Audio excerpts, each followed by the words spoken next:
Buenos Aires than the Archbishop of Buenos Aires. He's very much a man of the mind and heart of John Paul II, not quite as effervescent a personality as you saw, but that shy, winsome smile reveals behind it eventually a man of genuine spiritual depth.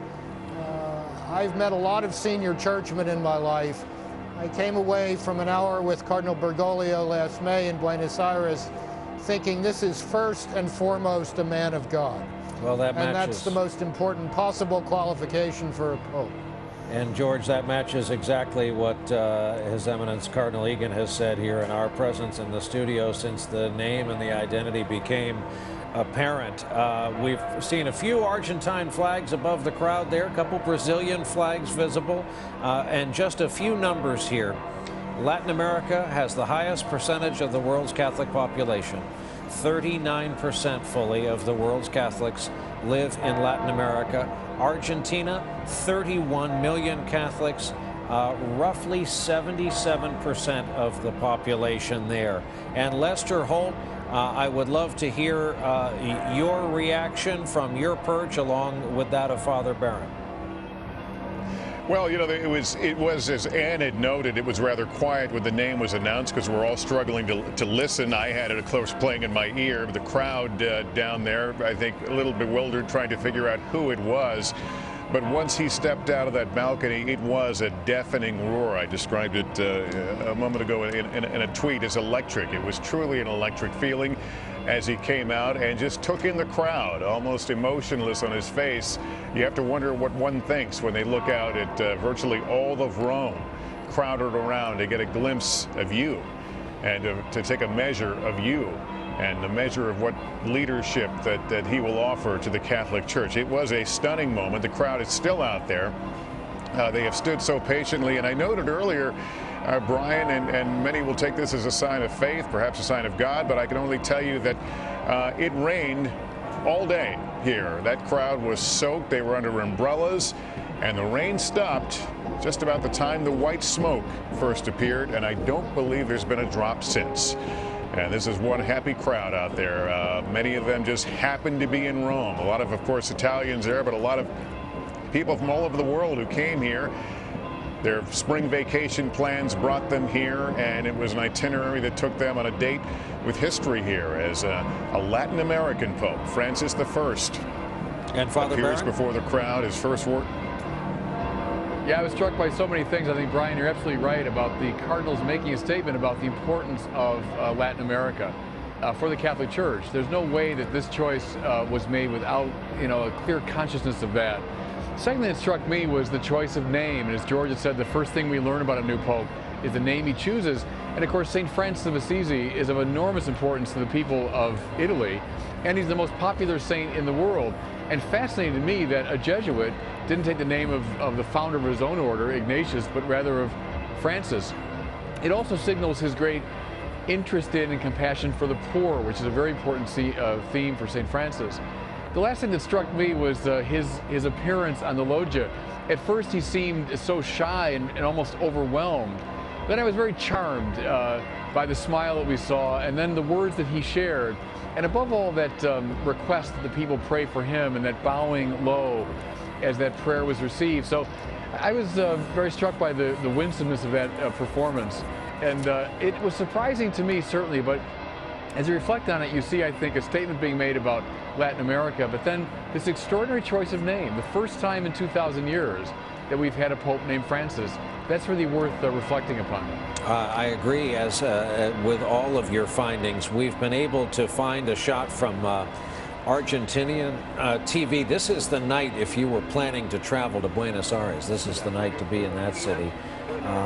And they are proclaiming in their banner, their graphic at the bottom of the screen, the identity of the new pope while showing file tape, as any American network would, of him pastoring locally, where Cardinal Egan, I'm reminded, in some of the background biographical material, not only was George Weigel correct, and you nodded in agreement, that he used to take the tram, public transportation, but he refused to live in the ornate kind of home they had for him, lived instead downtown in a single room, famously heated by a small stove.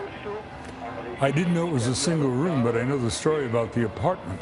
And it was simply, I don't think it's an affectation or anything, it's simply the way he wants to live.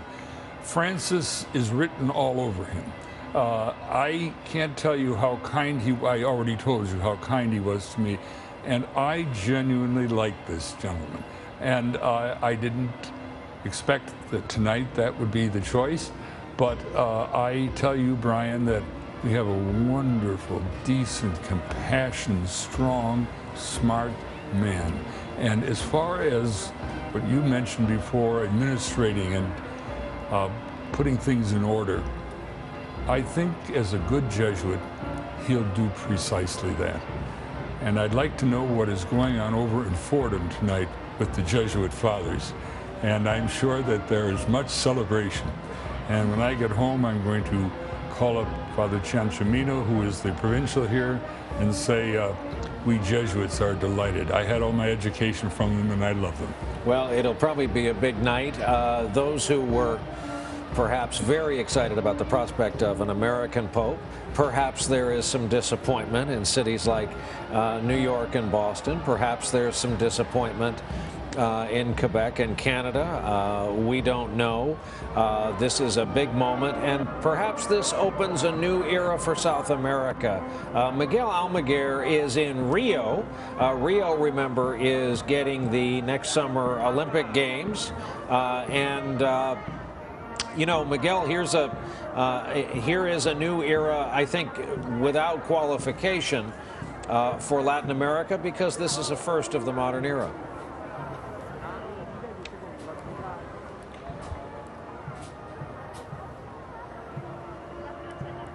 Yeah, Brian, certainly there is some disappointment that Brazil didn't get the Pope, but of course for this region there's an overwhelming sense of joy. As you mentioned, as you clearly pointed out, some 39% of Catholics, 1 out of every 4 Catholics lives in Latin America. That number is huge, and while those numbers have been dwindling, it certainly is a very big stronghold. In Argentina, where there are some 40 million people, 70% of that country is Catholic, so certainly great news for many of the folks here in Latin America who were hoping, and not just hoping, but over the last several days we saw here in Brazil folks praying that the new Pope would certainly be of Latin American descent. That new Pope, I can tell you, 76 years old. He was elected as an archbishop in Buenos Aires in 1998. He was elevated to cardinal in 2001, and again today he was named Pope. He is 1 out of 5 children. He was born in Buenos Aires. His parents are of Italian descent, like so many in that country of immigrants. He has certainly been called very humble. He lives in a small apartment. He has turned down the transportation of a limousine on a daily basis and instead takes public transportation. So the overwhelming sense of joy is certainly in Argentina, but Brian, all across Latin America. Many folks here in Rio and in Brazil were holding out for one of the front runners, cardinals, who many thought may be elected to Pope, but they certainly see this as good news. Many folks here very happy, pointing to a new future and a new way of the church. Of course, church and religion here is so important in so much of Latin America, Brian. Miguel Almaguer in Rio, where a region certainly will be celebrating tonight. Miguel, thank you, despite what was probably the longest satellite delay we have ever witnessed in this business, as our words have to bounce up into space and then back down again.